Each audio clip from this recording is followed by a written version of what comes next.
हरे कृष्णा। ओम नमः शिवाय। प्रिय भक्तों, स्वागत है आपका मेरे YouTube चैनल पूजा पाठ में। आज आषाढ़ मास के शुक्ल पक्ष की पापनाशिनी, धन संपदा और मोक्ष प्रदायिनी देवशयनी एकादशी का व्रत है। आप सभी भक्तगणों को देवशयनी एकादशी की बहुत बहुत शुभकामनाएं। पद्म पुराण के अनुसार इस व्रत को करने तथा कथा को सुनने से सभी पाप और ताप कट जाते हैं, लंबी उम्र और ऐश्वर्य की प्राप्ति होती है। लक्ष्मी नारायण जी की कृपा से जीवन के सारे कष्ट दूर हो जाते हैं।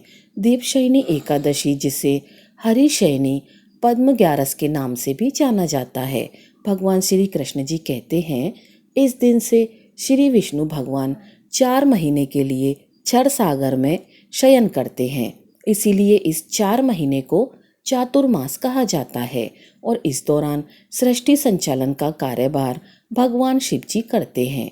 इस दिन रात्रि जागरण करके भगवान श्री विष्णु का पूजन करने वालों के पुण्यों की गणना ब्रह्मा जी भी नहीं कर सकते। यह व्रत इस लोक में भोग और परलोक में मुक्ति को देने वाला है। हरिशनि एकादशी कथा को सुनकर संध्या को तुलसी में दीप दान करके भगवान की कपूर से आरती करनी चाहिए, जिससे घर परिवार में सदैव खुशहाली बनी रहे। तो देवशयनी एकादशी व्रत कथा को सुनने से पहले आप सुनिए विलक्षण हत्तिथि सत्कार की ठाकुर जी की बड़ी ही कल्याणकारी दुर्लभ कथा। प्राचीन समय में विष्णु कांची में दामोदर नामक एक गरीब ब्राह्मण रहते थे। जब उनका विवाह हुआ तब उन्हें अपनी पत्नी से कह दिया था कि देखो, अब मैं गृहस्थ बन गया हूँ। गृहस्थ का खास काम है अतिथि सत्कार करना और विष्णु जी की सेवा करना। उनकी स्त्री ने कहा, बहुत अच्छी बात है, मैं आपकी बातों को ध्यान में रखूंगी।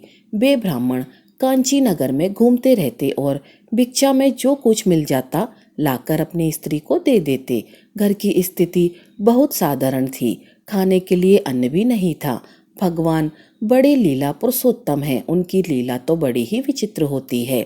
एक दिन भगवान बूढ़े सन्यासी का रूप बनाकर उनके घर आए और बाहर चबूतरे पर बैठकर बोले कि घर में कोई है। ब्राह्मण ने सुना तो बाहर आकर प्रणाम किया। सन्यासी बोले कि आज मैंने मन में यही बात आई थी कि मैं तुम्हारे यहाँ भोजन करूं। ब्राह्मण बोला कि बहुत अच्छी बात है, आनंद की बात है, आप अवश्य ही मेरे घर भोजन ग्रहण करिए।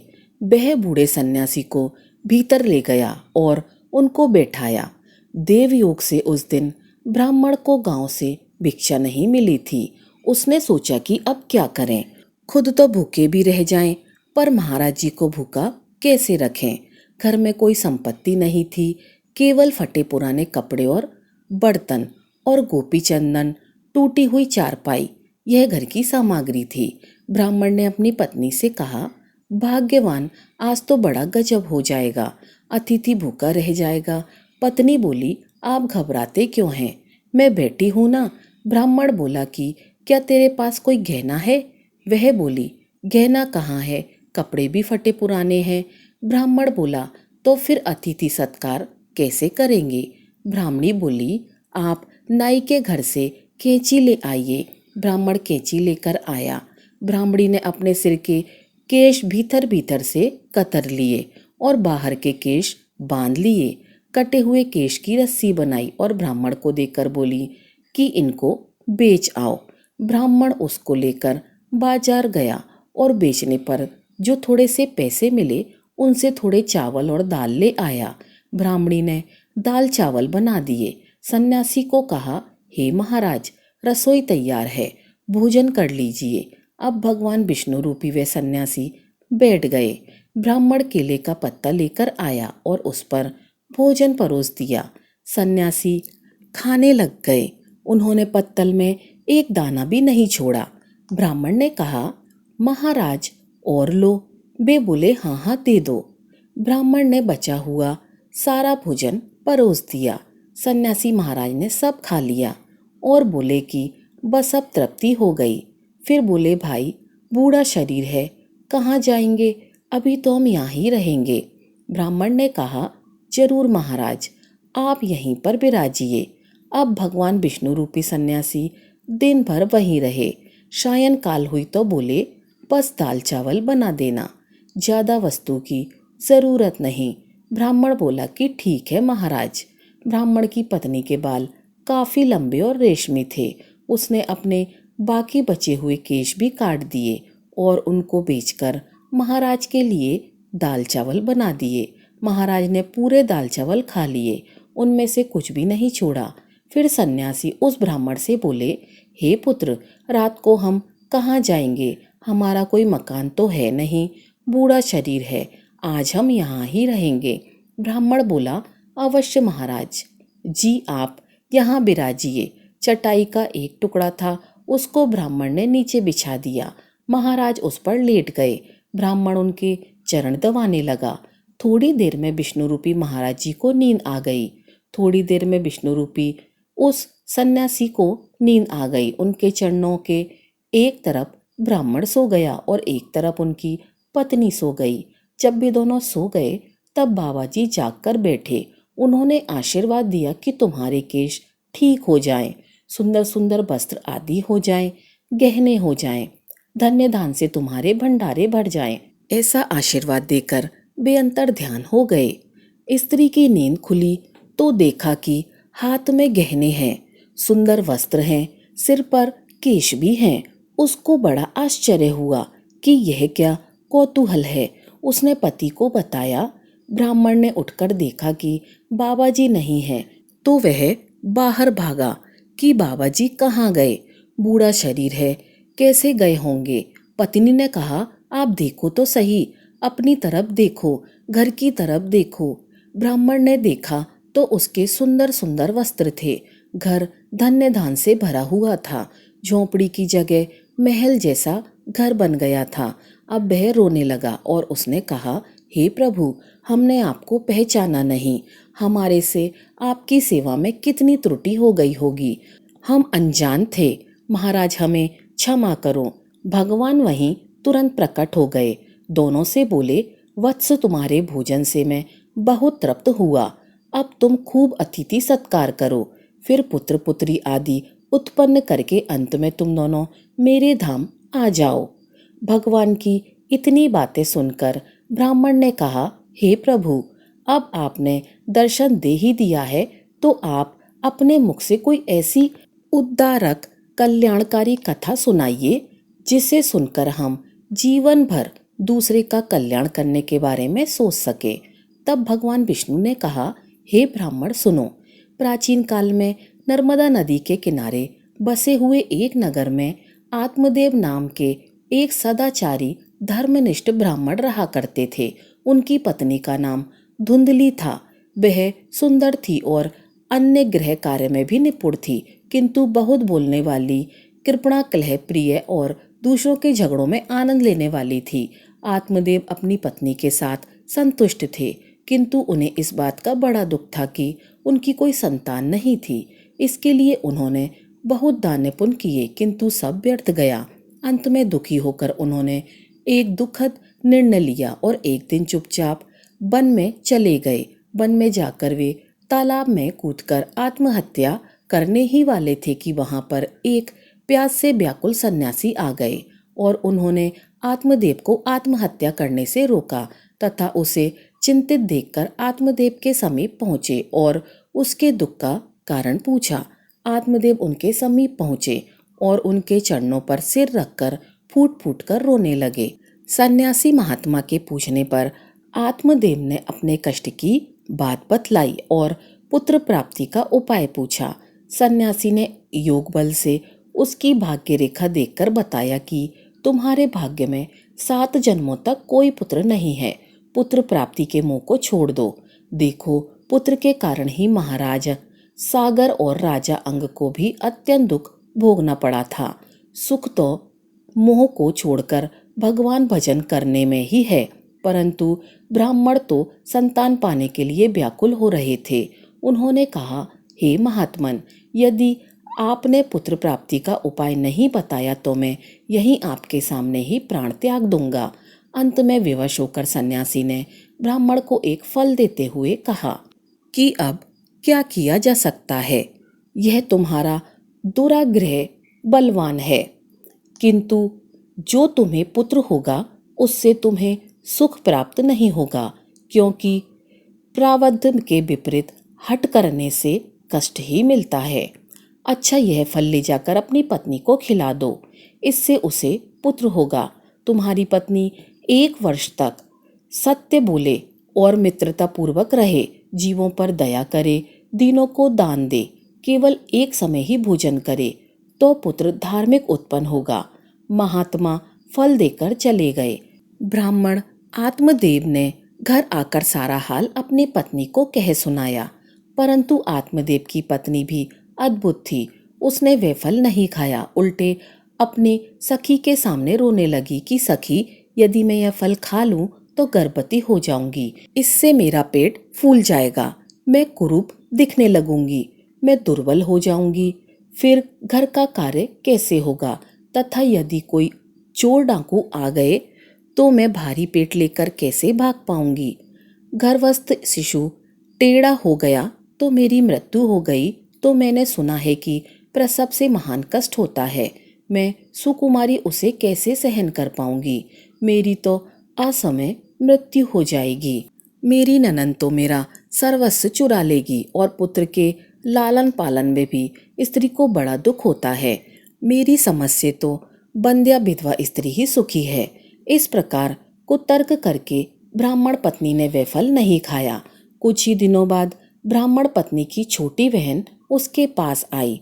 ब्राह्मणी ने सब बातें उसे बताकर कहा, बहन, ऐसी दशा में मैं क्या करूं?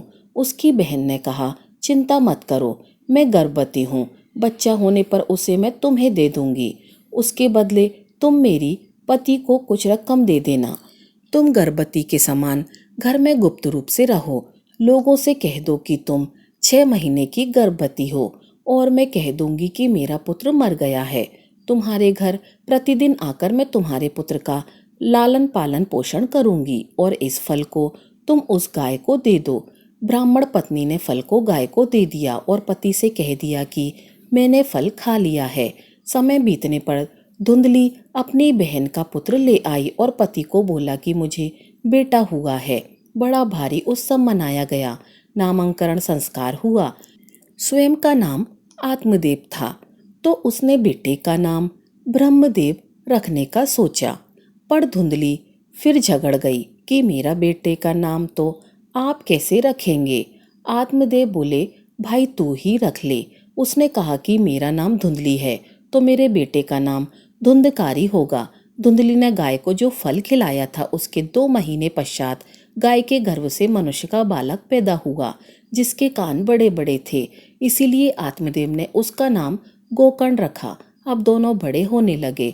धुंधकारी दुष्ट प्रवृत्ति का था और गोकर्ण बड़ा ही सात्विक प्रवृत्ति का था। धुंधकारी सारे दुष्कर्म करता था, मदिरा पीता, जुआ खेलता, घर की सारी संपत्ति ले जाता। धीरे धीरे उसने सारी संपत्ति नष्ट कर दी। इसीलिए तो पुरानी कहावत है, पूत कपूत तो क्या धन संचय, पूत सपूत तो क्या धन संचय। अगर पुत्र दुष्ट है तो आपके खून पसीने की कमाई सब बर्बाद कर देगा, और अगर पुत्र सपूत है तो खुद मेहनत करके धन अर्जित कर लेगा। इधर एक दिन धुंधकारी ने आत्मदेव की पिटाई कर दी।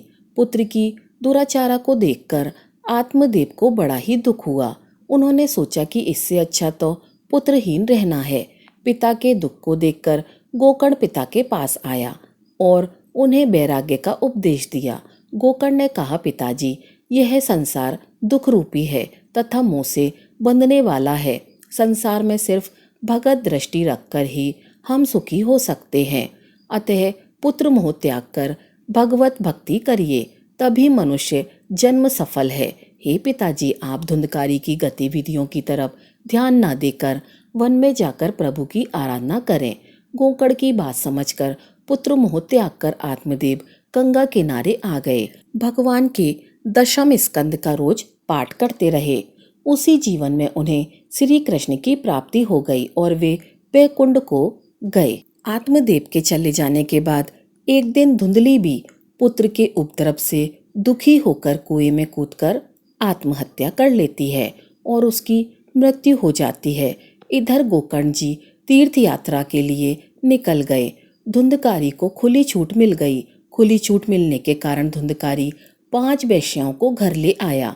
वह वेश्याओं की मांगों को पूरा करने के लिए डांका डालता, मंदिरा पीता, जुआ खेलता। उसकी मांगों को पूरा करते करते एक दिन धुंधकारी ने राजा के महल से भी चोरी कर ली। एक दिन वेश्याओं ने सोचा, यदि यह जीवित रहा तो एक ना एक दिन हम पकड़े जाएंगे, अतः इसे मार ही डालें तो अच्छा रहेगा। ऐसा सोचकर रात को उन्होंने सोते हुए धुंधकारी को रस्सी से कसकर बांध दिया और जलते हुए अंगारे उसके मुंह में भरकर उसे तड़पा तड़पा कर मार डाला। फिर उसके शरीर को वहीं धरती में गाड़ दिया। धुंधकारी अपने कुकर्मों के कारण भयंकर प्रेत हुआ। जो पाप करता है उसे प्रेत बनना ही पड़ता है। इधर जब गोकर्ण जी अपने तीर्थ यात्रा से वापस आए तो उनके घर में आग लगी हुई थी। उनका घर बड़ा ही भयावह प्रतीत हो रहा था। अगल बगल आस पड़ोस से पूछने पर पता चला कि उनका भाई धुंधकारी मर चुका है।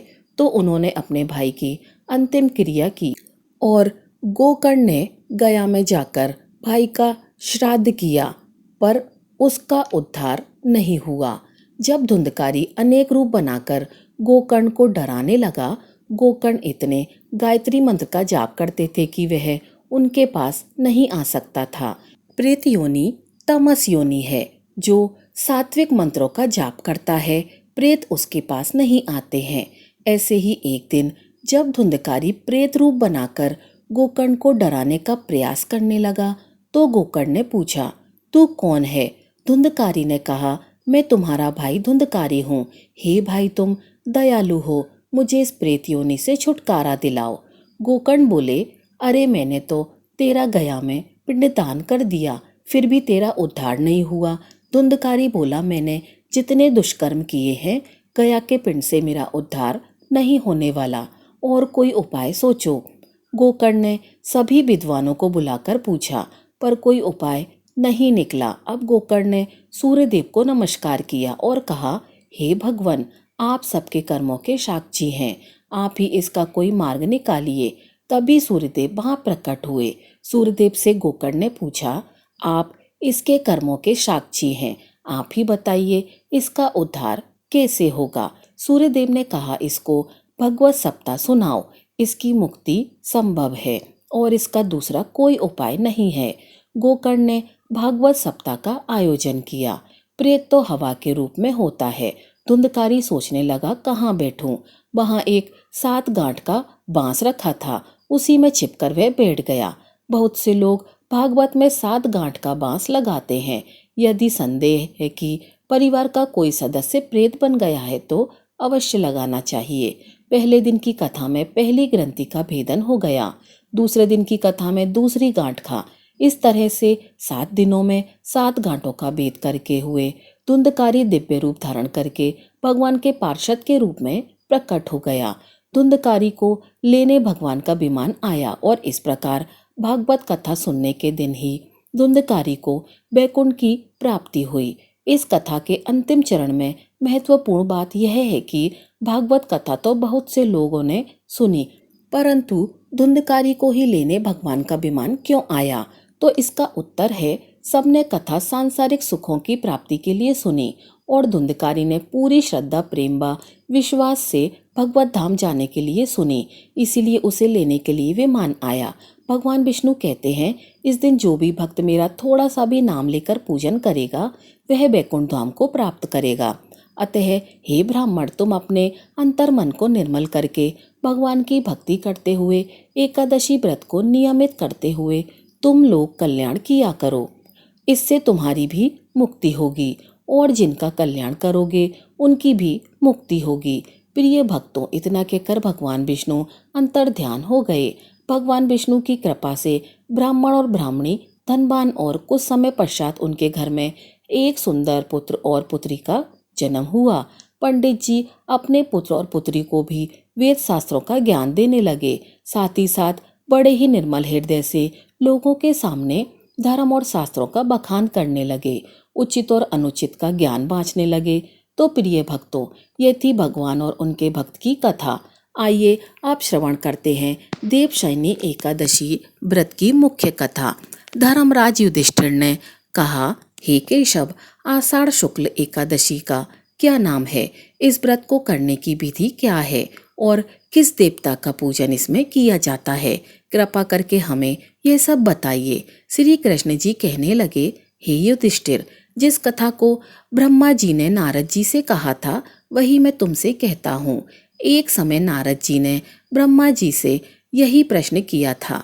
तब ब्रह्मा जी ने उत्तर दिया, हे नारद, तुमने कलयुग के जीवों के उद्धार के लिए बहुत उत्तम प्रश्न किया है, क्योंकि देवशयनी एकादशी का व्रत सब व्रतों में उत्तम है।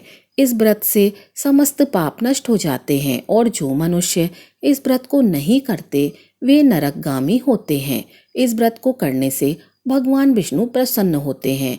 इस एकादशी का नाम देवशयनी एकादशी है। अब मैं तुमसे एक पौराणिक कथा कहता हूँ, तुम मन लगाकर सुनो।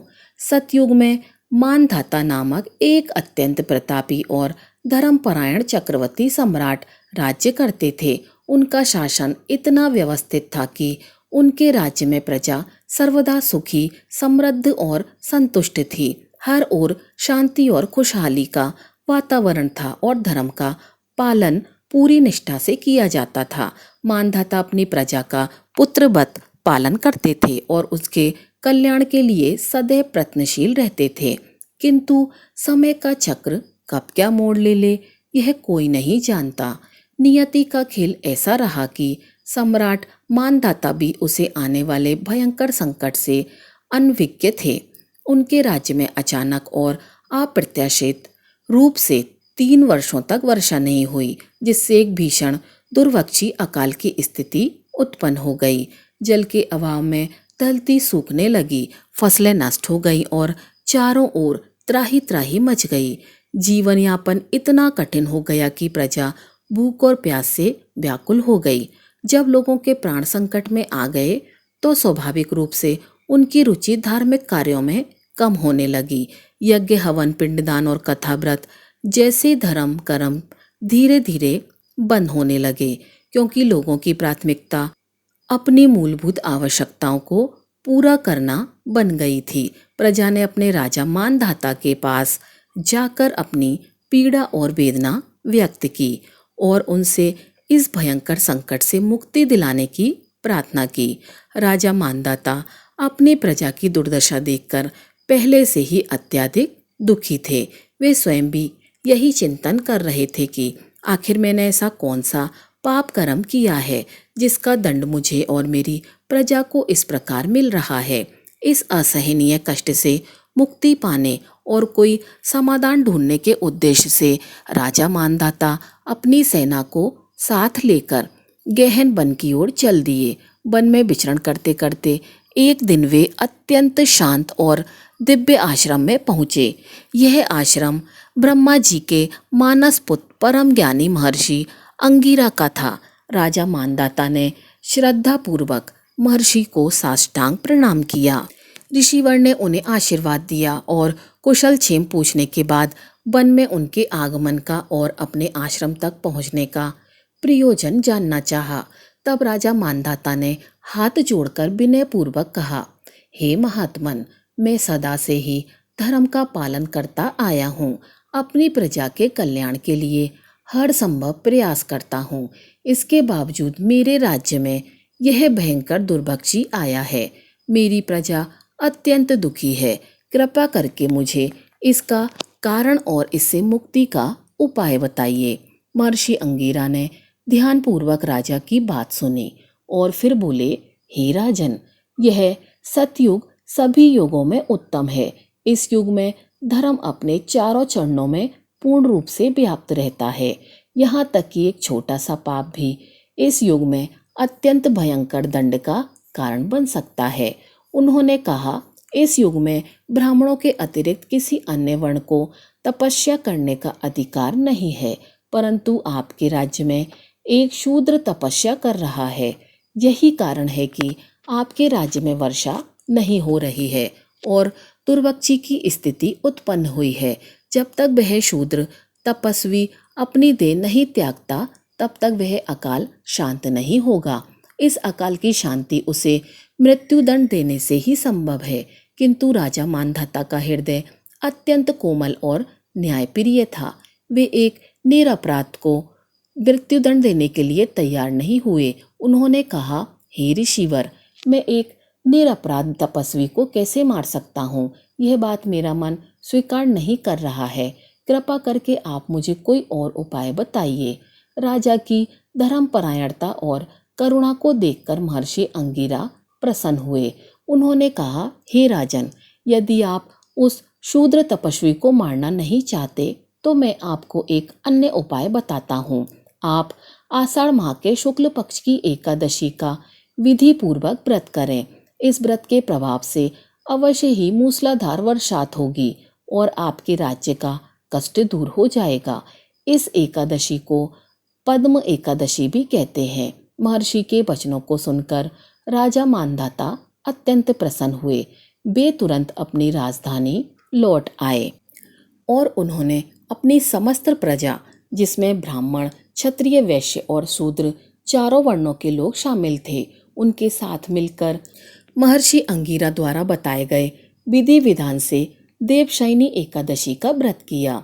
इस पवित्र व्रत के अद्भुत प्रभाव से कुछ ही समय में आकाश में घनघोर बादल छा गए। मूसलाधार बरसात होने लगी। धरती हरी भरी हो गई। सूखे खेत फिर से लहलहाने उठे और देखते ही देखते पूरा राज्य धन धान से परिपूर्ण हो गया। प्रजा की सारी पीड़ाएं दूर हो गईं और वे फिर से सुख समृद्धि से जीवन यापन करने लगे।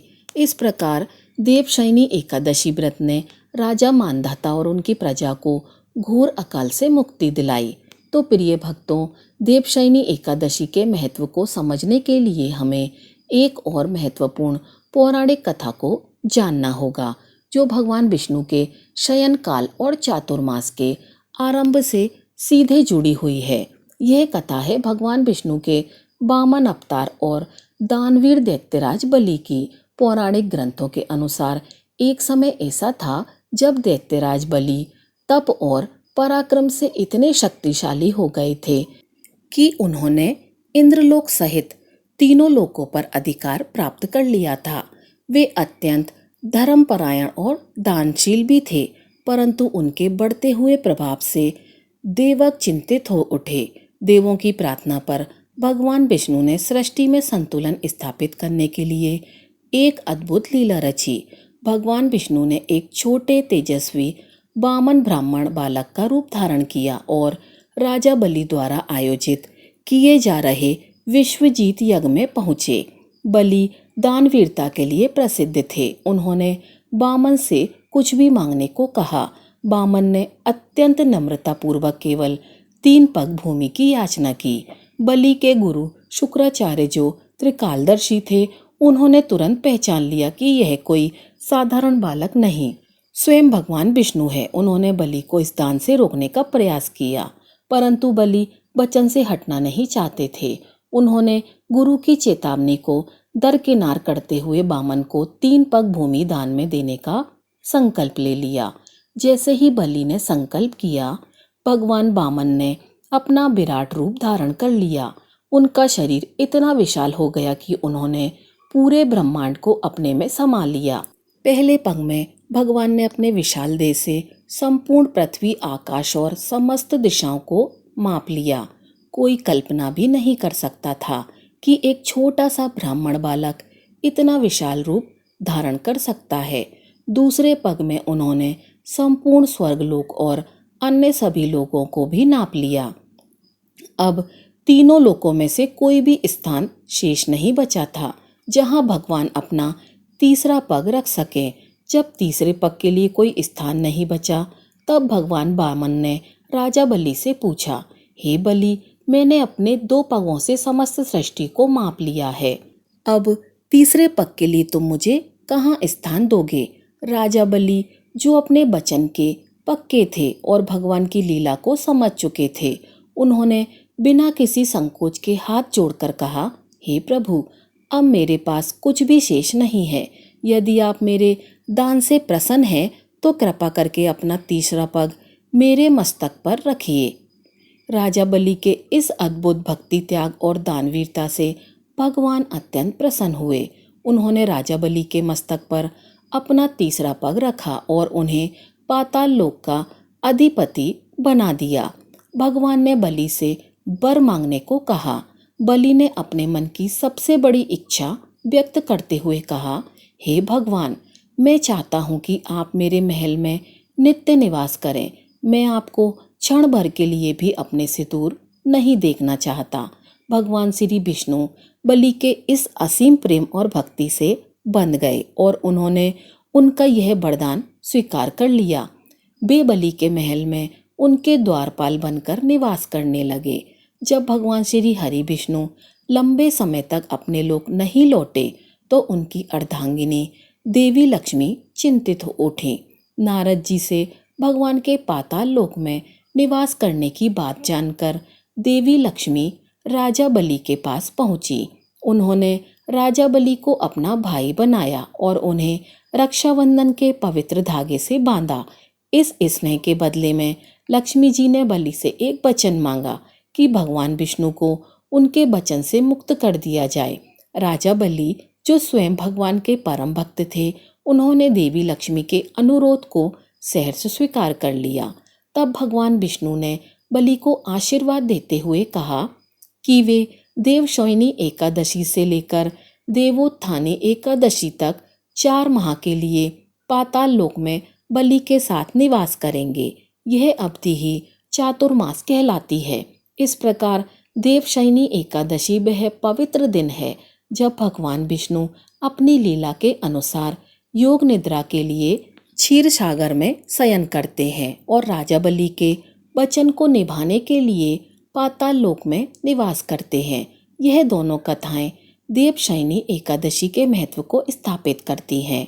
एक और यह व्रत हमें भौतिक कष्टों से मुक्ति दिलाता है तो दूसरी ओर यह भगवान की भक्ति के प्रति अगाध प्रेम और उनकी लीलाओं का स्मरण कराता है। चातुर्मास की यह अवधि आत्मा सुधार, तपस्या और भक्ति के गहन अनुभव का स्वर्णमय अवसर है, जब प्रकृति और आध्यात्मिक ऊर्जाएं हमें परमात्मा से जुड़ने के लिए विशेष रूप से प्रेरित करती हैं। तो प्रेम से बोलिए, लक्ष्मीपति श्री विष्णु भगवान की जय, तुलसी माता की जय, जय श्री हरि। प्रिय भक्तों, अब अंत में आइए श्रवण करते हैं तुलसी माता और एकादशी माता की कथा। प्रिय भक्तगणों, अब आप श्रवण करेंगे एकादशी के दिन सुनी जाने वाली एकादशी माता की कथा। यह कथा सुने बिना व्रत कथा अधूरी मानी जाती है, तो इसे पूरा अवश्य सुनिएगा। एक बार एक बूढ़ी माँ ने एकादशी का व्रत रखा। बड़ा ही भाव भक्ति से पूजा अर्चना की। उन्हें वृद्धावस्था में क्या बाधा थी, वह तो अपने पुत्र पौत्रों की सुख सुविधाओं के लिए व्रत किया करती थी। वे दिन भर तो जरा कठोर मन करके अपनी प्यास को रोके रहीं और दिन में ब्राह्मणों को मिट्टी के पात्र में भर भर कर पानी और ऋतुफल दान दिए। दोना भर भर के चीनी और दही वितरण किया। उन्हें गर्मी के कारण बहुत बेचैनी हो रही थी। इस कारण वे बहुत देर तक पानी में पड़ी रहीं, मुंह धोती रहीं। तब कहीं थोड़ा बहुत धैर्य बंध पाया। धूप तो तेज पड़ ही रही थी, इस कारण मुंह सूख रहा था। बहुत बेचैनी हो रही थी। एक तो बुढ़ापा और दूसरा यह भयंकर गर्मी। वृद्धावस्था की स्थिति तो कुछ दूसरे ही प्रकार की होती है। जैसे तैसे रो धो करके दिन कट पाया। अब पहाड़ सी रात सामने थी। उनका कटना बड़ा ही कठिन दिखाई दे रहा था। खटिया पर पड़े पड़े शांति नहीं मिल रही थी। वे बार बार करवटें बदल रही थीं। अनेक बार वे बाहर जाती और भीतर आती। उन्हें घर के अंदर शांति नहीं थी। वे खटिया पर पड़ी पड़ी एकादशी माता का स्मरण करती रहीं। वे कहती रहीं कि हे माता जी, आप मेरी लाज रखिएगा। आप ही मुझे शांति दे दीजिएगा, जिससे मैं यह व्रत कर सकूं और यह पहाड़ सी रात शांतिपूर्वक व्यतीत हो सके। प्यास के कारण बूढ़ी माँ की बेचैनी तो बढ़ती ही जा रही थी। उन्होंने धैर्य रखने का बहुत प्रयास किया, किंतु सहनशीलता की सीमा टूट गई और वे घबराकर एकदम चिल्ला उठी। बोली कि बचाओ बचाओ। अम्मा का चिल्लाना सुनकर परिवार भर के नर नारी, बच्चे और पड़ोसी एकत्रित होकर बूढ़ी अम्मा की खटिया के समीप पहुंच गए।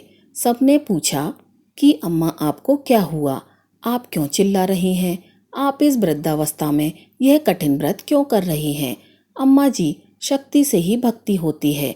थोड़े ही देर में वे फिर से बोली कि अरे मेरे प्राण निकले ही जा रहे हैं, मेरी छाती पर ठंडे पानी का घड़ा रख दो। अब नातियों ने दादी की छाती पर ठंडे पानी का पात्र रख दिया।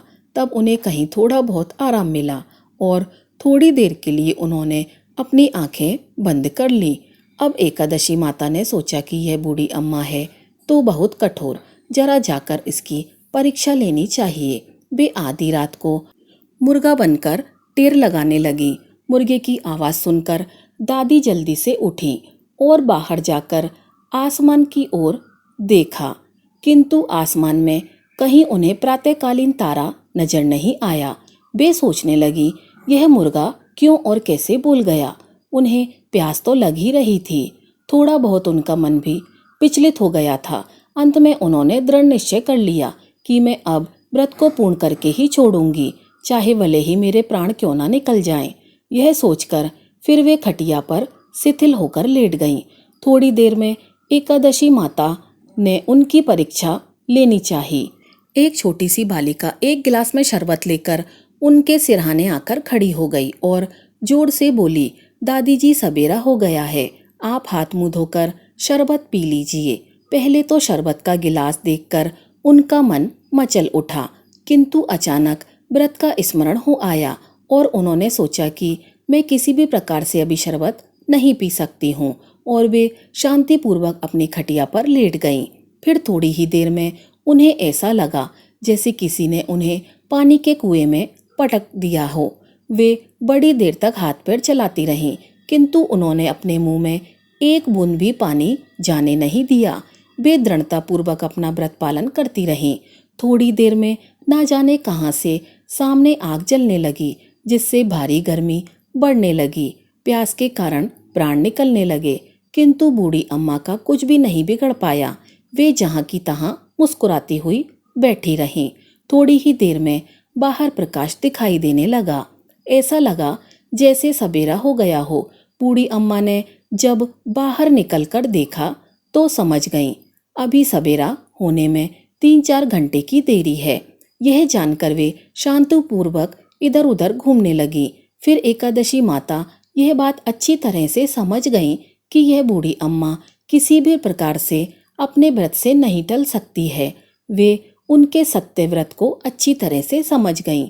अब सवेरा होते ही बूढ़ी माता ने स्नान किया, भगवान का पूजन पाठ किया, एकादशी की कथा सुनी, ब्राह्मणों को दक्षिणा देकर भोजन कराया। तब कहीं उन्होंने व्रत का पारण करके जल ग्रहण किया। कन्याओं को भोजन कराने के बाद अम्मा ने स्वयं भोजन किया। उस श्रेष्ठ व्रत के प्रभाव से बूढ़ी अम्मा की आयु में वृद्धि हो गई। उनका घर परिवार हरा भरा हो गया। अब उनको कोई अभाव न रहा। वे हर तरह से सुख साधनाओं से संपन्न हो गईं। नाती नातिन से उनका घर भर गया और वे उसी दिन से 12 महीने की एकादशी का व्रत करने लगी। एकादशी माता के व्रत के प्रताप से इस संसार में हर प्रकार के सुख भोग कर अंत में वे वैकुंठ धाम को चली गईं। जैसे एकादशी माता ने बूढ़ी माता और उनके परिवार को हरा भरा किया, ऐसे ही एकादशी माता हम सभी की मनोकामनाओं को पूर्ण करें। बोलिए श्री लक्ष्मी नारायण भगवान जी की जय। तो प्रिय भक्तों, यह थी हमारी आज की कथा। अगर आपको कथा अच्छी लगी हो तो वीडियो को लाइक कीजिएगा और चैनल को सब्सक्राइब कीजिएगा। आपका दिन शुभ हो।